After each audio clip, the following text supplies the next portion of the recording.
You have 14 days, 50 degrees below zero, and the first thing they teach you is that the cold isn't trying to kill you. It's patient. It just waits for you to make one mistake, and out here, you often only get to make it once. This is what it actually takes to eat, sleep, and stay alive at 50 below, and almost none of it looks like what you'd picture. 200 miles east of Fairbanks, past a stretch of frozen road called Black Rapids, sits the US Army's Northern Warfare Training Center. It's run by the 11th Airborne Division, the outfit that calls itself the Arctic Angels, and it exists for one blunt reason. Somebody has to learn how to fight in a place where the weather alone can end you before the enemy ever shows up. Winds here hit 50, 60 miles an hour. Snow piles up 5 feet deep. And when a civilian instructor named Stephen Decker, a man soldiers here just call Father Winter, tells you it's going to hit 50 or 60 below, he's not exaggerating for a camera. At that temperature, engine oil gels. Transmission fluid stops moving. Tracked vehicles built for exactly this kind of punishment simply quit, which is why every one of them sits plugged into a wall outlet overnight like an oversized phone. The machines need help just to survive the parking lot. You haven't even gotten to the hard part yet. You show up as a body that doesn't know its own limits, and the course is built to teach you that slowly, on purpose. The Army learned the hard way that confidence kills faster than cold does. So day 1 and 2 aren't about fighting anyone, they're about trusting gear that has never had to work this hard before. Start with your feet. Standard issue boots only go up to a certain size, and when a soldier's foot doesn't fit the mold, the fix isn't glamorous. One specialist here got issued Canadian Forces mucklucks and a set of Jaeger skis because his own boots, in his size, simply didn't exist in the supply system. Out here, survival can come down to something as small and unheroic as whether the right box happened to be in stock. But the real lesson of week 1 is sweat, and it doesn't announce itself. You climb a slope in 4 layers, your body starts to cook underneath the shell, and if you don't shed a layer fast enough, that moisture soaks straight into the fabric against your skin. Then you stop moving to catch your breath, and what was keeping you warm 20 minutes ago is now a wet second skin, freezing from the inside out while you stand still. There's a phrase instructors drill into every new class here: you're not fighting the weather, you're fighting your own body heat.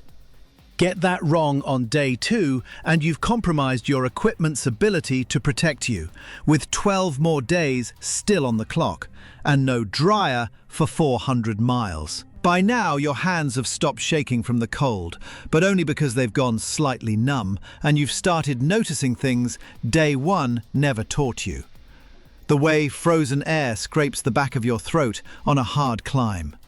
The way bare metal, a zipper pull, a rifle sling will take skin off your fingers if you grab it wrong and don't let go fast enough. Your rifle itself needs different treatment out here. Standard lubricant turns to something close to glue in deep cold, thick enough to slow the action down when it matters most, so weapons get a lighter, cold weather oil, and soldiers learn to work the bolt by hand every so often, just to prove to themselves it still moves. A rifle that won't cycle is just an expensive club at 50 below, and nobody wants to discover that for the first time when it's the only thing standing between them and a real problem. Then the sun drops, sometimes by early afternoon this far north, and the course stops being about hiking and starts being about whether you can actually rest. Sleep at 50 below is not the sleep you know.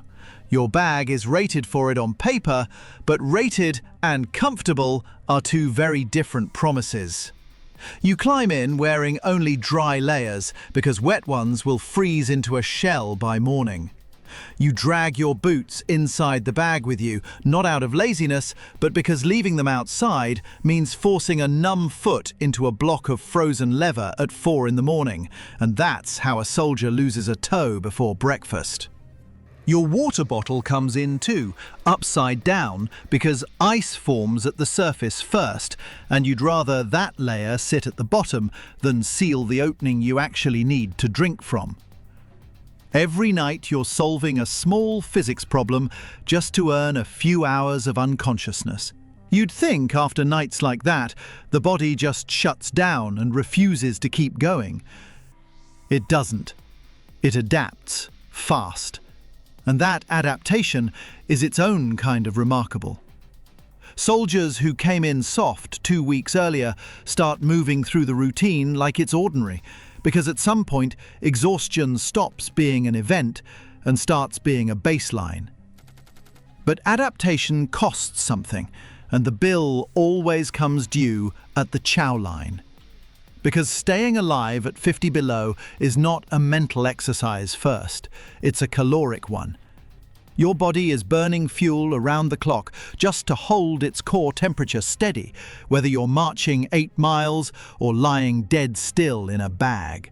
Instructors push soldiers toward 5,000–6,000 calories a day, nearly triple a normal diet, and people still come out of a 2-week rotation lighter than they went in. The food itself resists you too. Standard field rations freeze into something closer to a rock than a meal, and soldiers learn a workaround fast. The entree pouch rides inside the jacket, against bare skin, hours before it's needed, using the body as the oven. You are, quite literally, keeping your own dinner alive by keeping yourself alive first.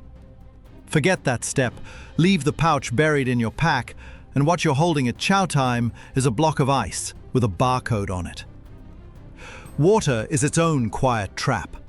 Snow looks like an unlimited supply until you remember every ounce of it costs fuel and time to melt, and dehydration in dry, high, freezing air creeps up exactly like the sweat problem did.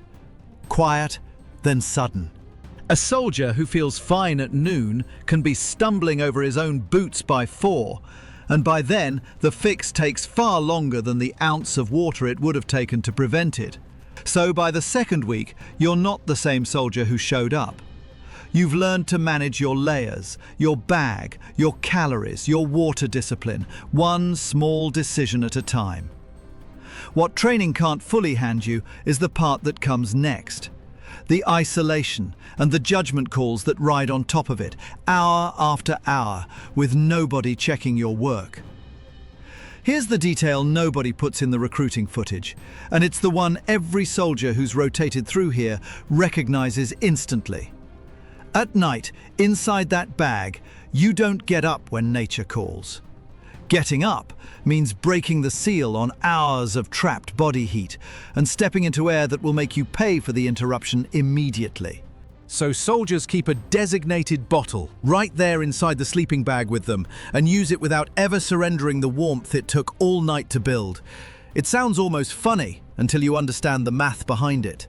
Leaving that bag for 90 seconds can cost you the better part of an hour's worth of stored heat, in a place where heat is the only currency that actually matters. The soldiers who make it through 2 full weeks aren't the toughest ones in the group.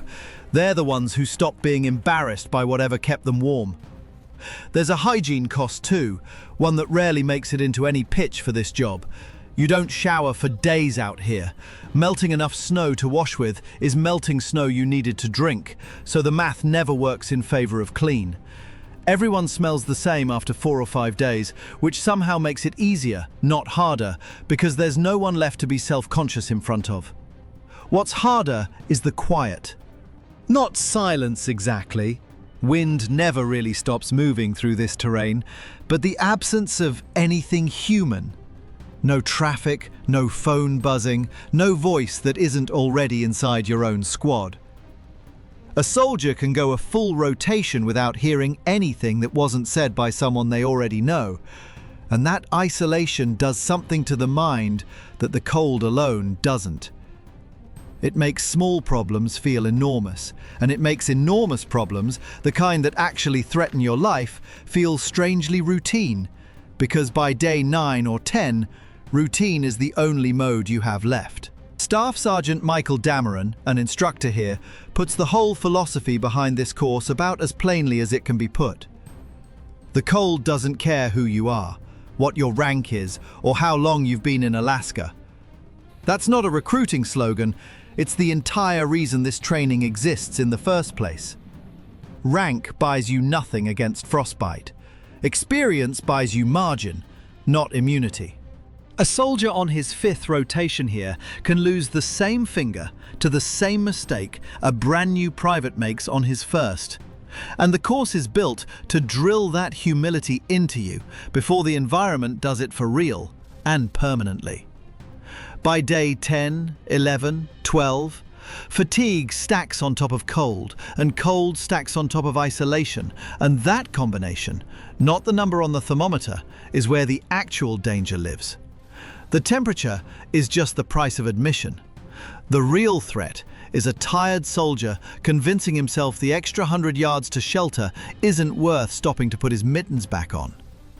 It's the moment good judgment gets quietly negotiated down by exhaustion, one small shortcut at a time.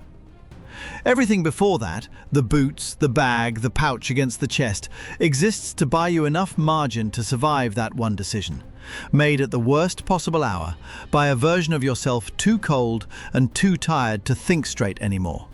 And that's the honest answer to how soldiers survived 2 weeks at 50 below. It was never really about outlasting the temperature. Anyone can stand outside for an afternoon. It's about outlasting your own body's slow, patient campaign to talk you out of doing the smart thing for 14 straight days, until doing the smart thing is the only thing left you know how to do. So maybe that's the real question worth sitting with. Whether 2 weeks at 50 below actually change a soldier at all, or whether they just strip away everything else until you can finally see who that soldier already was underneath the gear.